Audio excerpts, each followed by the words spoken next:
Using the professional fast cure method of construction with No Days Glaze preformed glazing strips or No Days Pre-Glazed lead or zinc came, you build and solder the window and heat set the glazing with the universal curing station. The No Days Universal Curing Station is available in standard sizes from 12 by 12 inches up to 48 by 24 inches. Curing stations are available in custom sizes up to 8 square feet.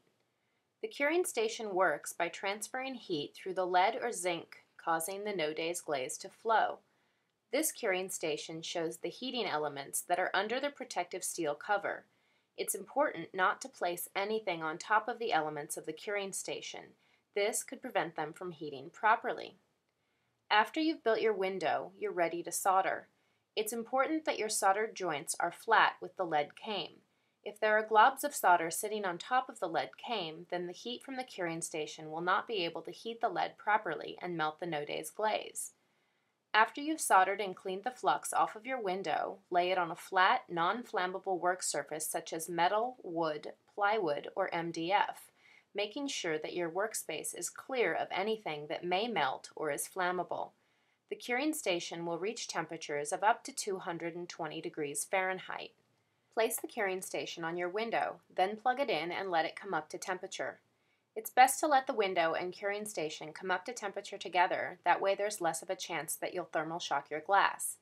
If glass warms or cools too quickly, it may crack. This is an especially important point to remember when working in a cold studio.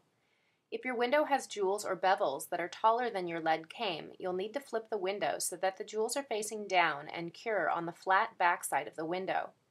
When you first begin to use the curing station, you should keep a close eye on your piece to familiarize yourself with the station and how long it takes to cure a window. If you leave the curing station on the window for too long, the glazing can overheat and run out of the lead channels. If this happens, you can easily clean the excess glaze with a razor or mineral spirits, or even wipe it off while it's still liquid. But if you know how long it takes to cure the No Days glaze, you can skip this unnecessary step and save yourself time. As the temperature strip on the curing station reaches the 203 degree mark, the No Days glaze should be starting to reach its phase change temperature of 160 degrees Fahrenheit. Using a bit of No Days glaze placed near the lead came as a guide can help you see how long to cure the window. Lift the curing station occasionally and watch for the guide to melt. Then you'll know when the glazing material inside the lead channel has melted. Once you've become familiar with the timing for the curing station, you'll be free to work on other projects while you're waiting for the window to cure. If your window is larger than your curing station, you can heat set the window in sections. When the No Days glaze has liquefied, remove the curing station and set it aside, placing it on a heat-proof surface. If your studio is especially cold, you may want to throw a towel, blanket, or even pieces of newspaper over the window to insulate it and help it slowly cool back to room temperature. This will help avoid thermal shocking the glass.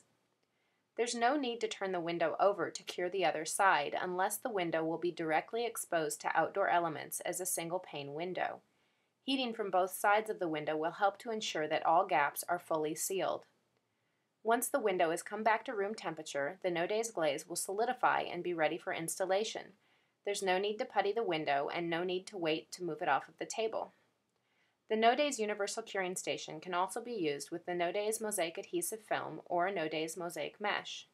For more instructional videos, visit Struder.com. For ordering information or help with questions, email info@Struder.com.